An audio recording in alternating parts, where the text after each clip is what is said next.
자, 10번 문제 같이 한번 풀어볼까요? 자, 앞 시간에 이어서 우리 이 소득세 이론 정리를 한번 해보도록 하겠습니다. 문제를 풀면서 231페이지. 다음 중 비과세 근로소득에 해당하지 않는 것은 이랬습니다. 비과세 근로소득, 우리 표로 정리된 게 하나 있었죠. 한 페이지에 가득 있었는데 가지수는 상당히 많아요. 네, 그래 한번 기억을 한번 더듬어보서 한번 해보겠습니다. 1번 종업원에게 지급하는 공로금, 유로금, 학자금, 장학금. 이건 비과세 아니었죠. 네, 해당하지 않는 것은 일단 1번이겠네요. 자, 2번을 보면은 법령 등에 의하여 제복을 착용해야 하는 자가 받는 제복이나 제모. 자, 회사에서 법령에 의해서 제복을 착용해야 되는 경우에 제복이나 제모를 어떻게 회사가 지급하는 거죠? 이거는 비과세입니다. 예. 회사에서 이거 회사 비용으로 처리할 수가 있어요. 복리후생비로. 종업원에게 그냥 주었다 하더라도 비과세. 그 다음에 천재지변, 기타 재해로 인하여 받는 급여. 우리 비과세 항목에 이거는 우리 정리된 것은 없었는데 이거 추가로 알아두십시오. 예. 비과세입니다. 그 다음에 네 번째, 근로자가 사내 급식을 통해 제공받는 식사 또는 음식물. 네, 비과세죠. 식당에서 제공하는 음식 비과세. 그래서 여기서 비과세에 해당하지 않는 것은 1번이 되겠습니다.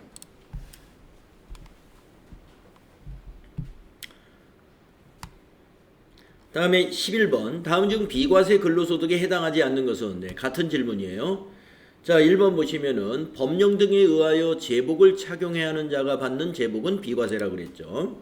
그 다음에 2번 종업원이 사택을 제공받음으로써 얻는 이익이에요. 이것도 비과세죠. 예, 소득으로 보지 않는다. 법인세법에 따라 상여로 처분된 금액은 이건 과세죠. 예, 상여금이니까. 네, 상여금이니까.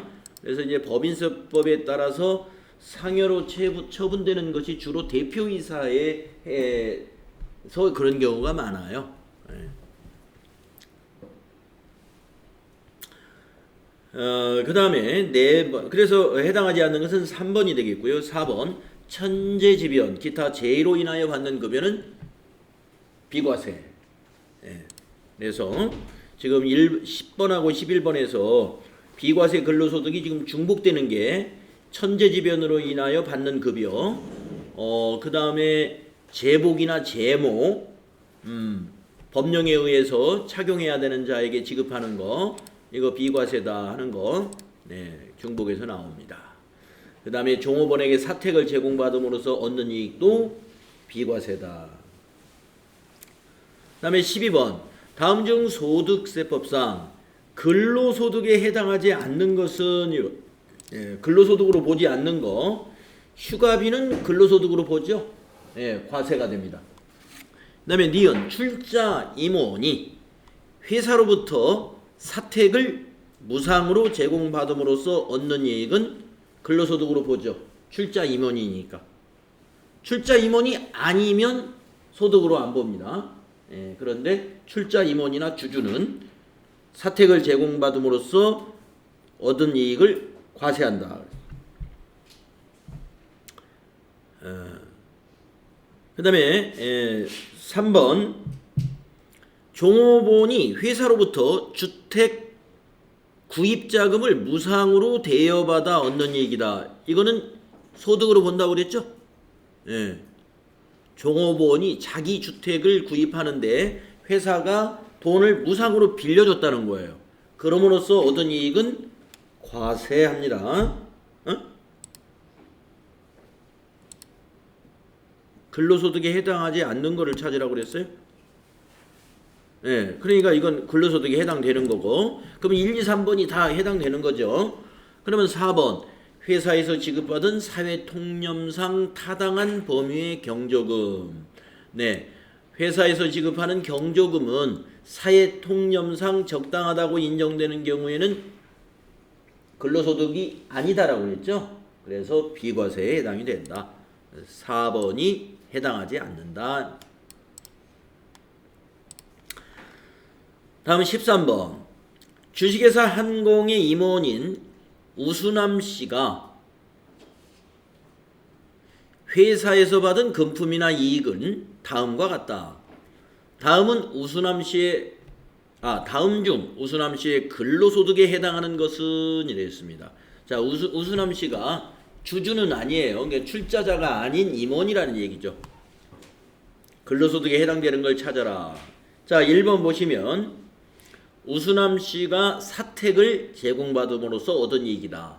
출자자가 아니면 사택을 제공받음으로써 얻은 이익은 소득으로 안 본다 그랬죠. 다음 두 번째, 사회 통념상 타당한 범위의 경조금. 네, 이것도 소득으로 안 보죠. 다음 3번, 임직원의 고의 외에, 고의로 한 거 외에 업무상 행위로 인한 손해의 배상 청구를 보험금의 지급 사유로 하고 우수남 씨를 피보험자로 하는 보험의 보험료. 이게 뭐냐면요, 회사에서 일을 하다가 실수로, 뭐 고의로 한 것은 아니고 업무상 실수예요. 그래가지고 어떤 손해를 입었어요. 그래가지고 그게 아마 보험에 가입되어 있는 모양이에요. 그래가지고 그거 보험회사로부터 우수남 씨를 피보험자로 해가지고 보험료를 받았다는 거예요.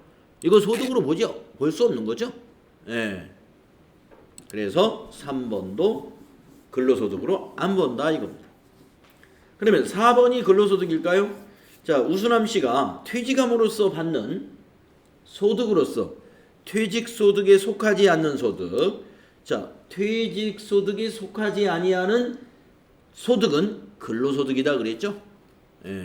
그러니까 우리가 이제 어떤 경우가 있냐면은, 만약에 우수남 씨가 아직 퇴직할 이유가 없는데 회사에서 우수남 씨에게 이런 거예요. 금년에 퇴직을 하면은 당신에게 지급하는 퇴직금이 이만큼인데 퇴직금보다 이만큼을 더 주겠습니다. 6개월치 급여를 추가로 드리겠습니다. 이랬어요. 그러면 그 6개월치 급여는 뭘로 봐야 돼요? 퇴직금으로 안 본다는 거죠? 그 법률상 퇴직금이 아니에요. 그게 뭐냐? 바로 여기서 말하는 퇴직소득에 속하지 아니하는 소득이 되는 거죠. 더 주는 거, 퇴직금 외에 더 주는 거, 그것은 근로소득으로 과세한다.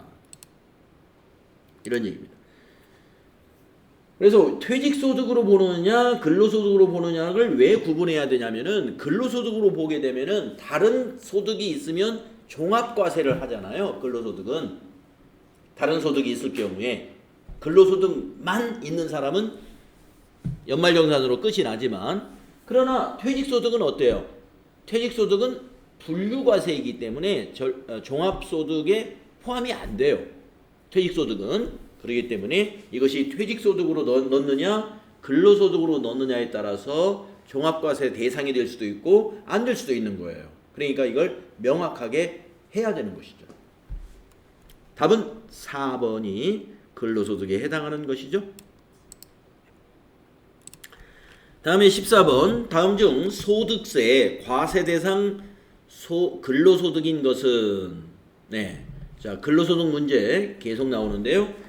과세가 되는 근로소득은 무엇일까? 1번, 사회통념상 타당한 경조금이다. 비과세죠? 2번, 비출자 임원이 사택을 제공받아 얻은 이익이다. 비과세죠? 3번, 근로자가 사내 급식으로 제공받는 식사다. 비과세죠? 식당에서 지급하는 식사. 다음에 4번, 근로자가 연일에 지급받는 하계 휴가비다. 휴가비는 과세입니다. 따라서 4번이 근로소득으로 본다. 다음 15번, 소득세법상 비과세 근로소득이 아닌 것은. 자, 고용보험에 따른 실업급여 비과세죠? 2번 전투 경찰 순경이 받는 급여 이거 과세죠? 예, 전투경찰 순경?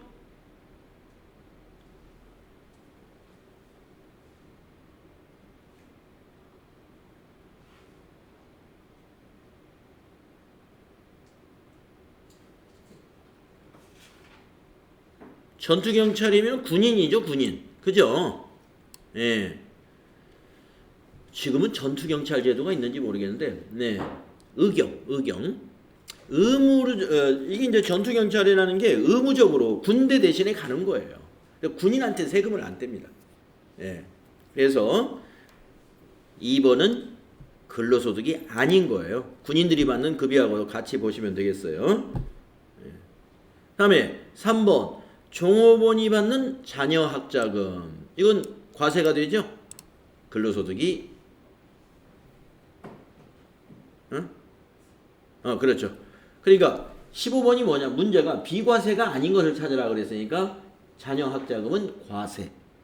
그렇죠? 그래서 3번이 답이고요. 4번 실비 변상 정도의 숙직료, 숙직비, 일직비 비과세에 해당이 됩니다.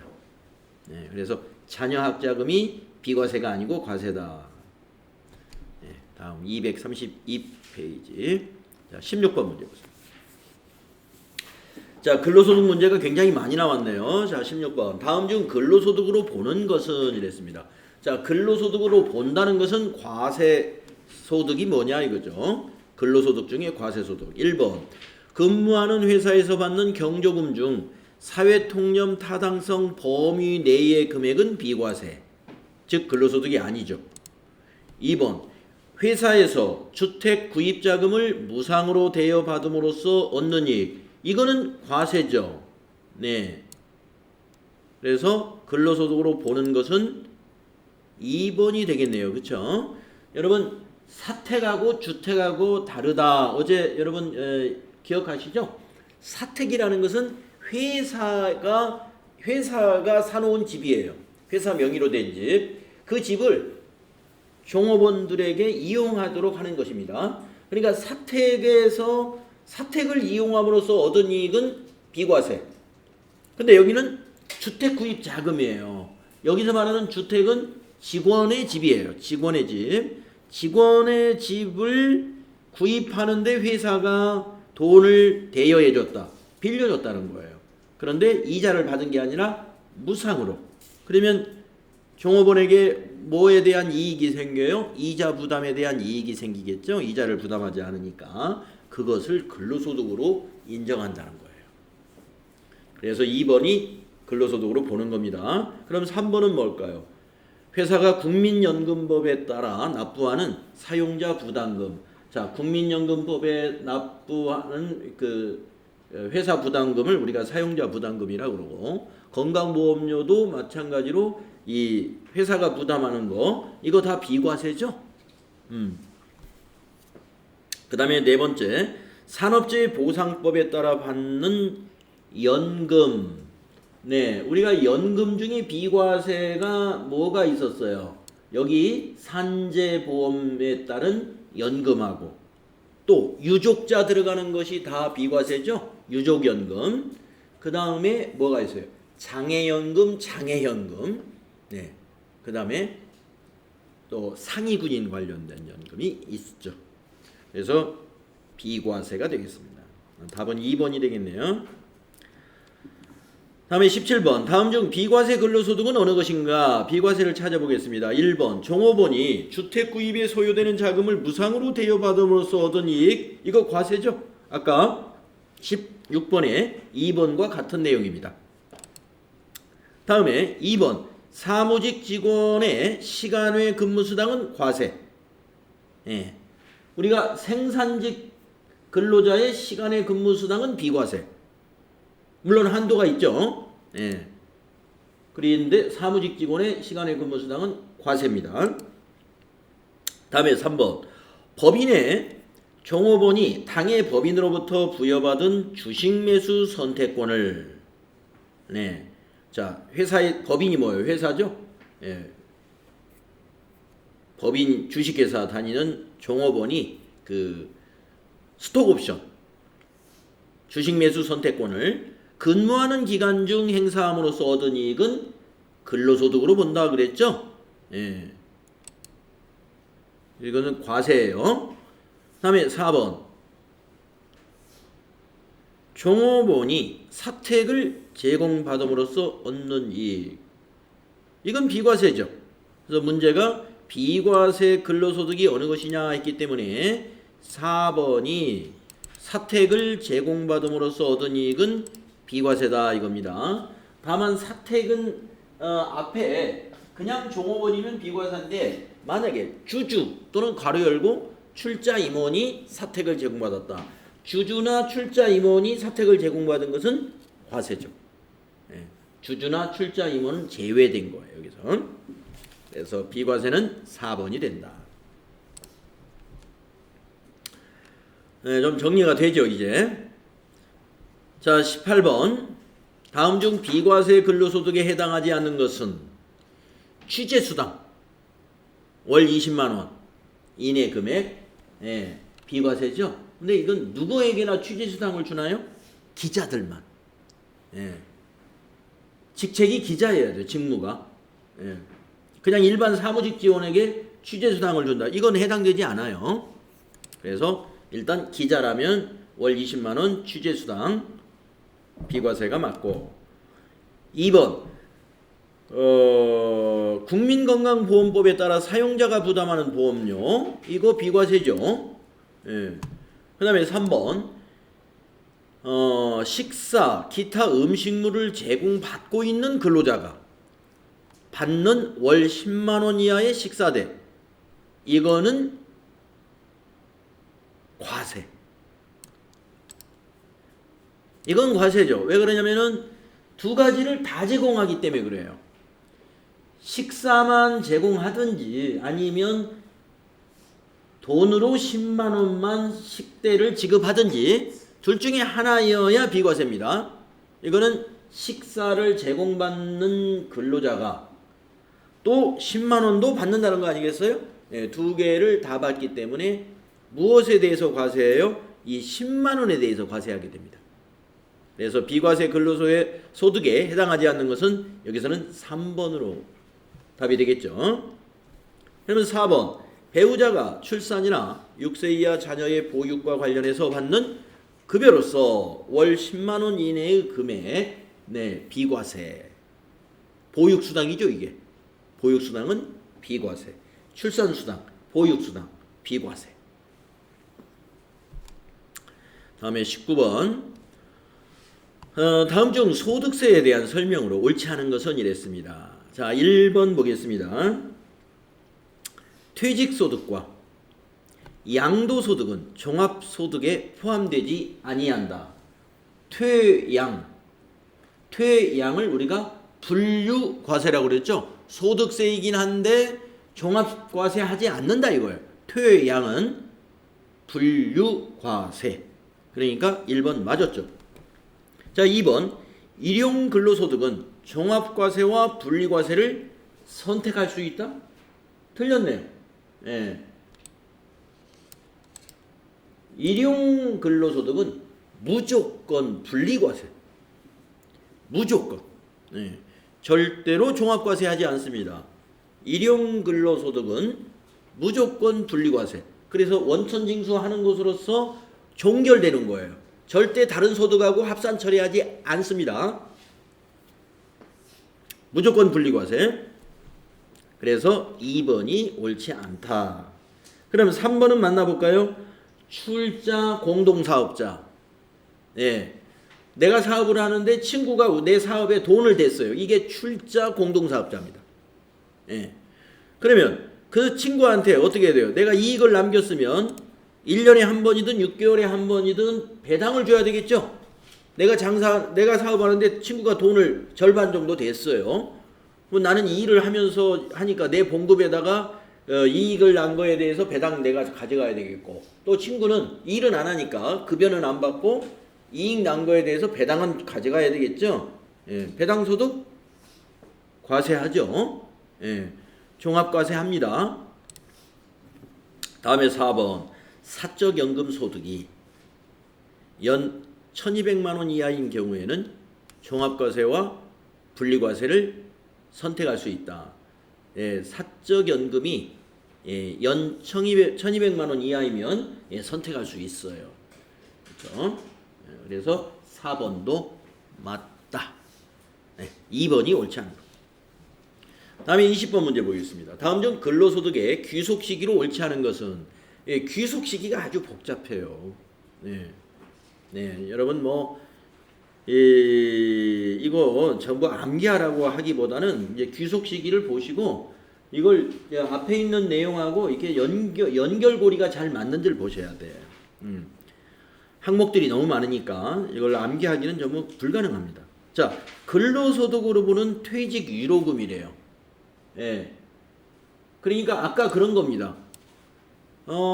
회사가 형편이 어려우니까 아직 퇴직할 때가 안 됐는데 좀 그만두시라고 해서 퇴직금만 주기는 회사가 미안하니까 6개월치 급여를 더 주었어요. 이게 퇴직 위로금이에요. 예. 그러면 귀속 시기를 언제 보느냐 이겁니다. 지급받기로 하거나 지급하기로 한 날? 그럴까요? 네. 그렇죠. 지급받은 날이죠. 지급받은 날. 그래서 두 개 다 맞아요. 지급받거나 지급받기로 한 날. 예. 퇴직금을 받은 날, 위로금을 받은 날이 귀속 시기가 된다. 이런 말이 되겠죠. 다음에 2번. 잉여금 처분에 의한 상여. 잉여금 처분에 의한 상여다. 그러면 해당 법인의 잉여금 처분을 결의한 날 맞아요. 예. 잉여금 처분을 결의한 날을 귀속 시기로 본다. 그 다음에 3번 인정상여.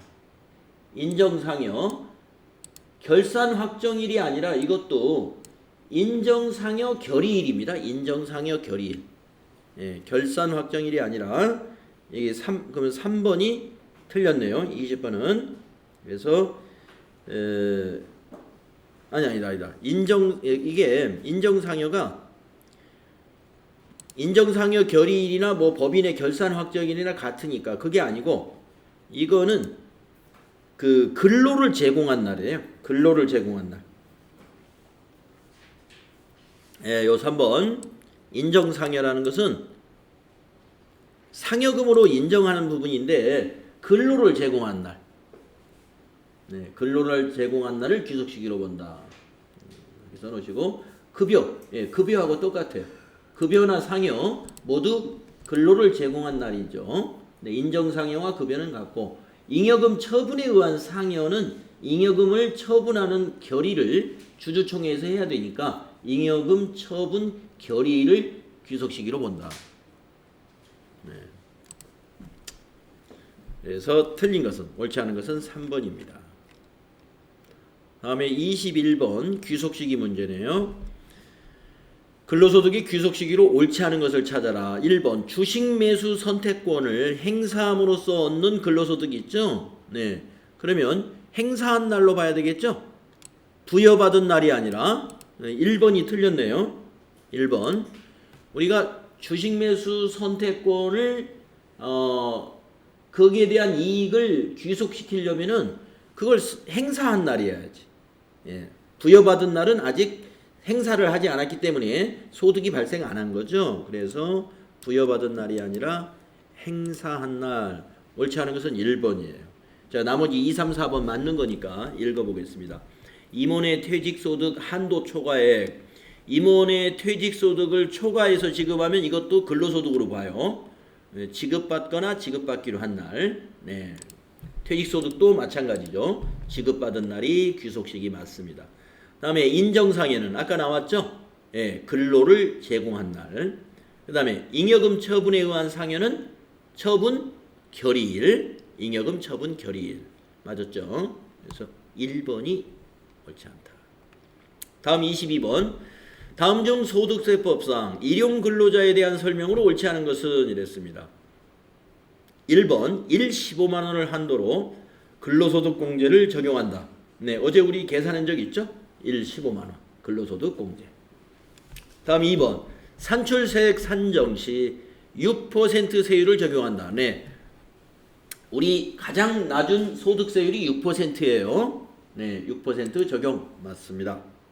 다음 3번. 근로소득 세액공제는 산출세액의 55%를 적용한다. 어제 한번 우리 계산한 적 있죠? 산출세액의 55%를 또 세액공제해 주잖아요.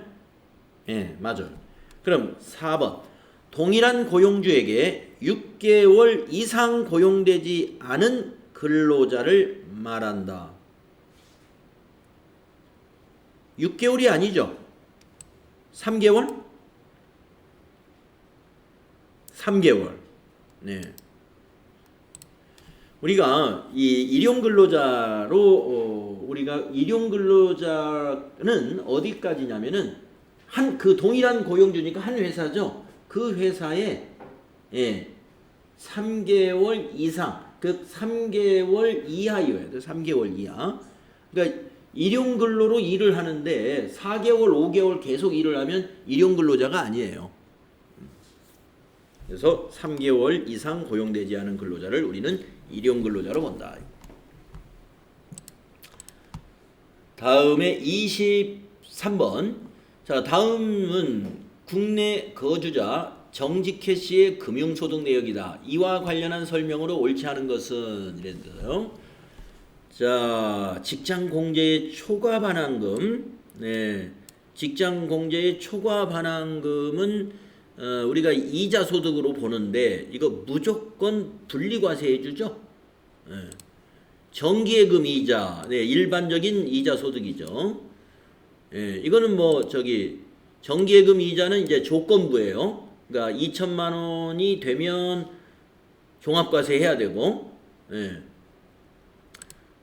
2천만 원 이하면은 분리과세 할 수 있고, 그렇죠? 그다음에 4번. 보유 중인 주식을 소각으로 인한 의제 배당. 네. 배당 소득이죠, 이거. 배당 소득. 배당 소득도 이자 소득하고 합쳐져서 2천만 원 이하이면은 어떻게 돼요? 네. 분리과세 할 수 있다. 선택할 수 있다 그랬죠. 그다음에 라번. 법원에 납부한 보증금에 대한 이자. 네, 법원에다가 뭐가 보증금을 걸었는데 거기에 나중에 찾을 때 이자를 붙여줘요. 이거 무조건 분리과세. 예. 이거는 무조건 분리과세에 해당이 됩니다. 자, 그러면은 1번부터 한번 볼까요?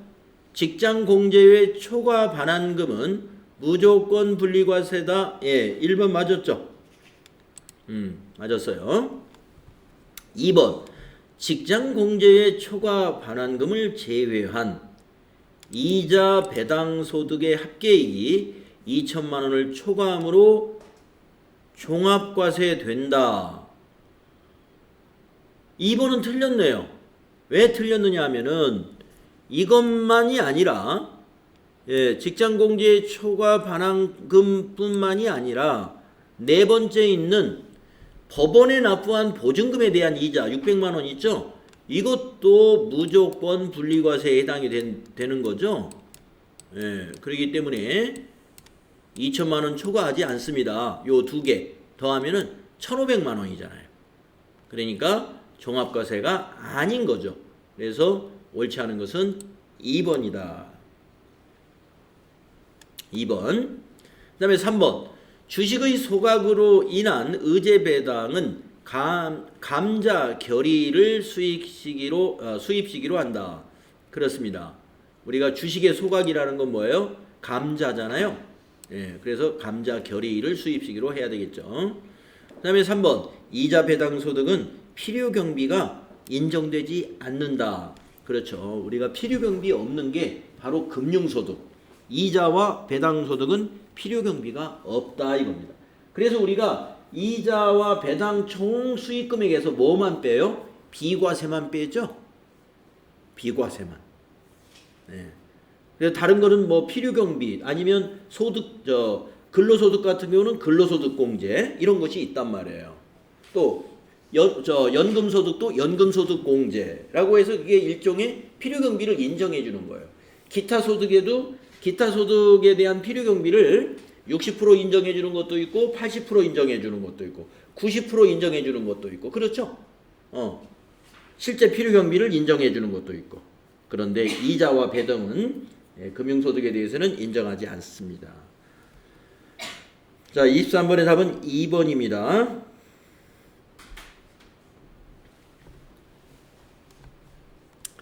그래서 이제 요런 게 우리가 자, 그러면 무조건 분리과세, 금융소득 중에서 무조건 분리과세 요거 표에 어디가 정리되어 있었느냐.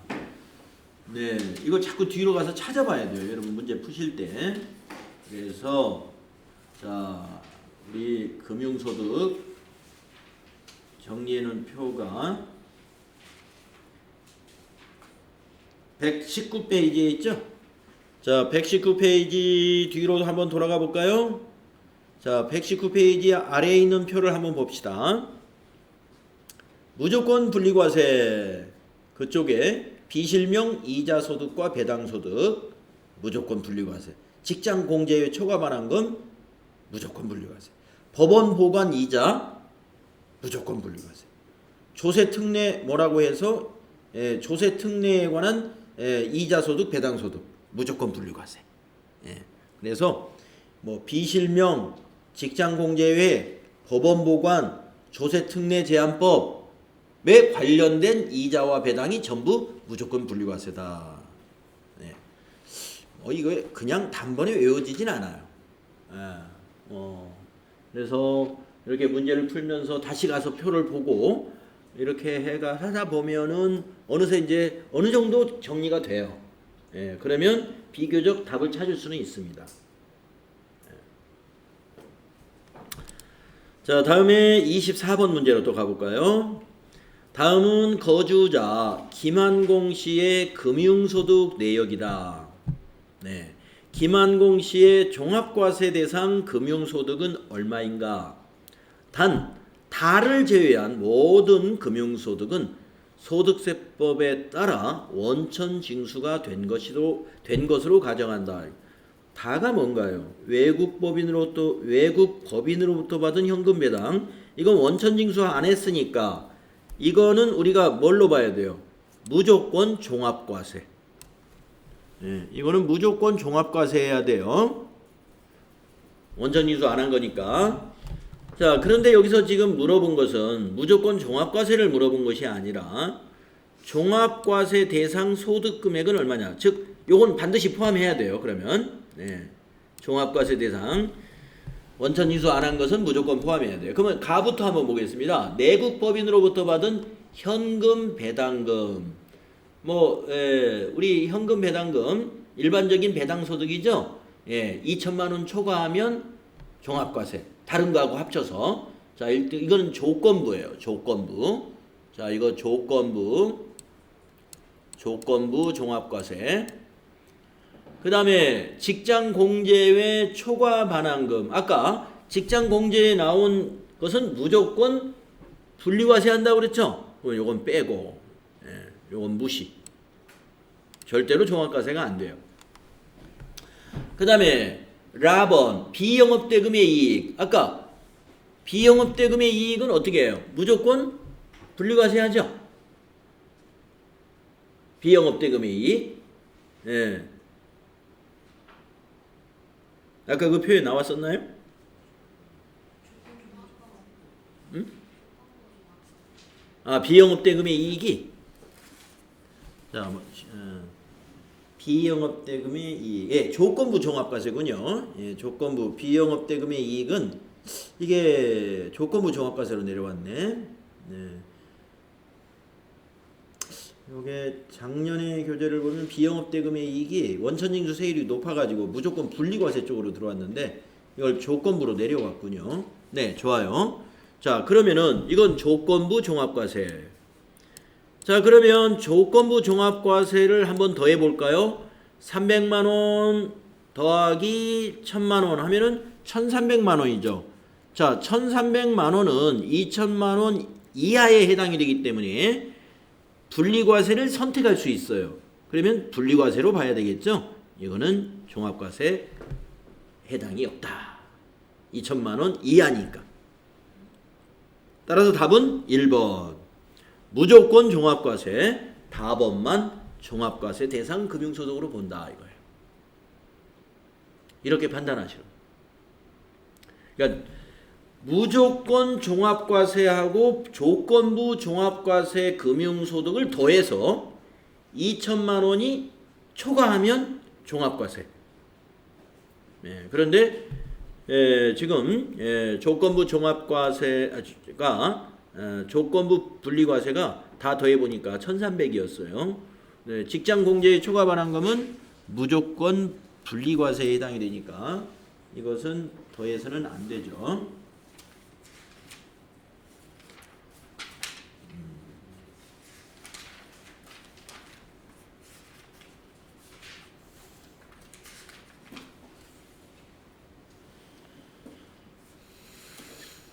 다음은 25페이지로 가보겠습니다. 25번 다음 페이지. 다음은 복식부의 의무자인 개인사업자 김한공 씨의 2019년 수익과 비용 내역이다. 2019년 사업소득 금액은 얼마냐? 여러분 사업소득 금액을 어떻게 계산하냐면요. 총 수익 금액에서 필요 경비를 빼면 돼요. 사업소득 금액이란 총수익 금액, 사업소득으로 인한 총수익 금액에서 필요 경비를 빼면 됩니다. 자, 매출액이 뭐예요? 총수익 금액이죠. 요게 사업을 해서 수익이 1억이에요. 그러면 필요 경비를 한번 정리해 볼게요. 매출원가 필요 경비, 거래처에 지급한 판매 장려금, 거래처에 지급한 판매 장려금 필요 경비로 볼 수 있나요? 예.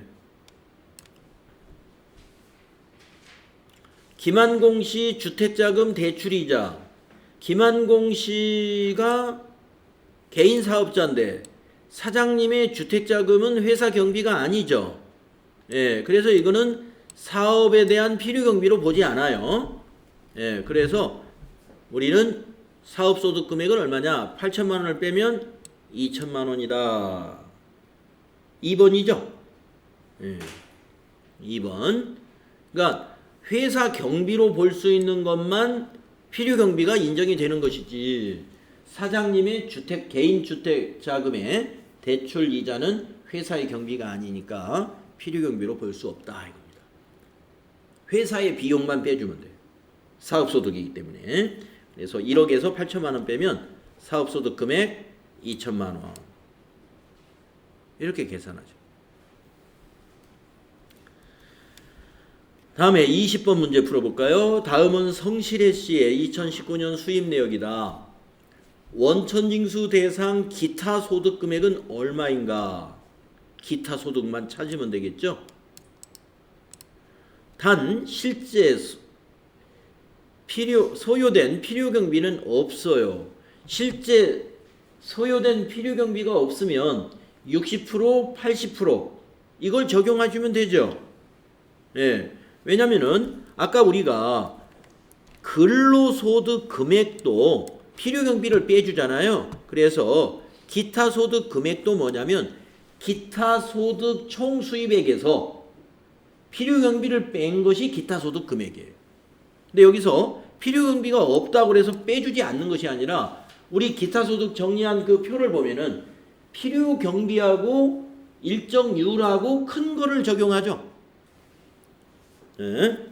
자, 유실물 등의 습득으로 인한 보상금은 실제 필요 경비만 인정해요. 이거는. 그러면 실제 필요 경비 없다고 그랬으니까 이거 몽땅 기타 소득 금액이 되겠죠. 자, 주택 입주 지체 상금. 자, 주택을 입주해야 되는데 주택이 완성이 안 돼 가지고 우리가 이사를 못 하게 돼 있어요. 그러면은 그 주택에 입주를 못 함으로써 내가 손해 보는 거에 대해서 어떻게 해야 돼요? 보상금을 받죠? 그러면 이거 기타 소득으로 봐야 되는데 필요 경비를 얼마 인정하냐면은 80% 인정해 줘요. 필요 경비 80%. 그러면은 80만 원을 인정해 주니까 기타 소득 금액에는 얼마만큼? 20만 원만 과세가 된다 이거죠. 80%는 비용으로 빼주니까.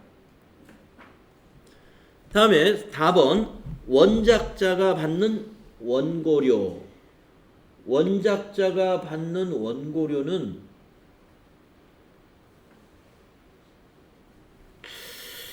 이거는 원작자가 받는 원고료다. 네. 60%? 60%. 자, 한번 볼까요? 네. 필요경비가 얼마인지. 자, 우리 몇 페이지로 또 한번 가보시냐면은 기타소득 127페이지 한번 볼까요? 예, 127페이지에 기타소득에 관련된 필요경비 표를 보면은 그 수익금액 곱하기 60%를 인정하는 필요경비에 동그라미 점 세 번째 보면 원작자의 원고료, 인쇄, 미술, 음악 또는 사진에 속하는 창작품에 대해서 받는 대가라고 그랬죠. 요거 기타 소득인데, 예, 이거는 이제 60%를 인정을 하니까 50만 원의 60%는 30만 원이죠. 그러면 30만 원을 필요경비로 빼야 돼요. 그러면 20만 원이 과세가 된다 이거죠. 자, 그러면 얼마예요? 요 200만 원에다가 필요경비 인정 못 받는 거에다가 여기 두 개 있는 40만 원을 더하면 240만 원 보기에 있나요? 그러면 1번이 답이다 이겁니다. 1번이 답이다.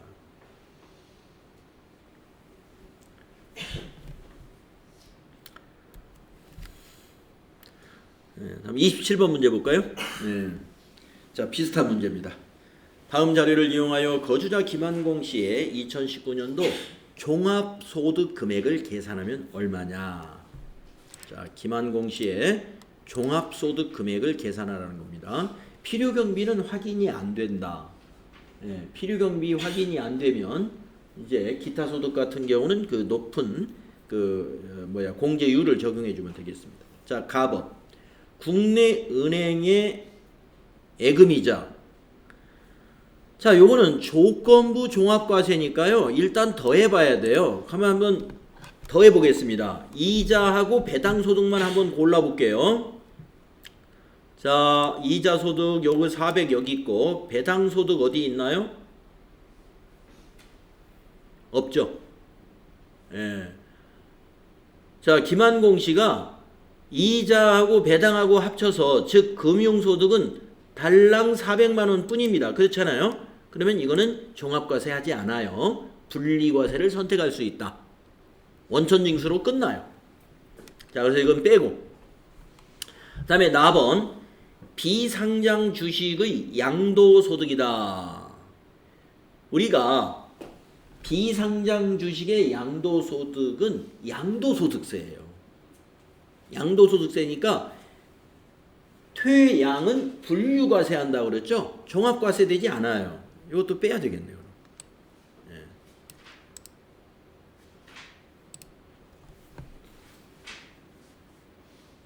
이것도 뺍니다. 네. 상장 주식은 양도소득세도 안 내요. 상장 주식은. 근데 비상장 주식에 대해서는 양도소득세를 부과합니다. 부동산처럼. 자, 다음에 이건 분류과세니까 종합과세가 아니라는 거죠. 그 다음에 4번 공적연금 관련법에 따라 받는 유족연금. 아까 연금 중에서 유족은 다 비과세 들어간다고 그랬죠. 네, 그래서 비과세 빼야 되겠네요. 그 다음에 라번 유실물 습득으로 인한 보상금. 이건 기타소득이에요. 우리 기타소득에서 네, 남의 물건 주워 줘가지고 받는 보상금은 기타소득이었어요. 예. 근데 이거는 필요경비를 실제 필요경비만 인정해줘요. 실제 필요경비. 예. 내가 이 습득물을 습득해가지고 주인을 찾아주는데 뭐 택시비가 5만 원 들어갔다. 그러면 그 5만 원 그것만 인정해준다는 거죠. 그러면 이건 필요경비가 확인되지 않는다고 그랬죠? 예, 필요경비가 확인되지 않아요. 그리고 이게 만약에 기타 소득의 경우도 분리과세를 선택할 수 있는 한도 금액이 얼마죠? 300이었습니다. 300. 기타 소득은 분리과세를 선택할 수 있는 한도가 300이에요. 근데 600만 원이야. 600만 원. 그러니까 실제 필요경비가 없이 600만 원이니까 답은 1번. 600만 원은 종합과세를 하게 된다. 1번이 답이 되는 겁니다.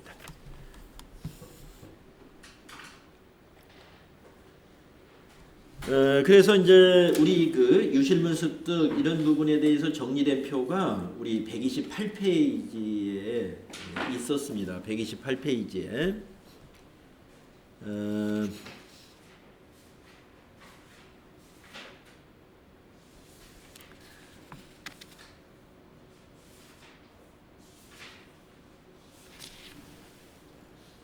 (128페이지에) 실제 필요경비만 인정하는 기타 소득 나열된 게 있는데 맨 위에서부터 보면 상금, 포상금 같은 거, 그 다음에 복권, 그 다음에 저작자나 사업자 외의 자가 저작권을 양도함으로써 받는 거,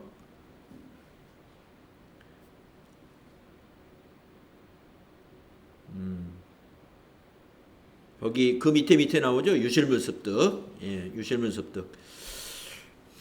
그래서 실제 필요경비가 인정되지 않는다. 600만 원이 답이다. 네. 자, 우리가 지금 종합소득공제와 이제 여기 세액공제는 아직 정리를 안 했어요. 그래서 문제풀이 234페이지까지 우리 풀었고요. 종합소득공제하고 세액공제는 정리를 하고 와서 풀어보도록 그렇게 하겠습니다. 235페이지 접어두시고 다시 어디로 가시냐 하면은 130페이지로 넘어가면 되겠습니다. 자, 10분간 쉬었다가 우리 130페이지에 종합소득공제, 세액공제를 정리하도록 하겠습니다.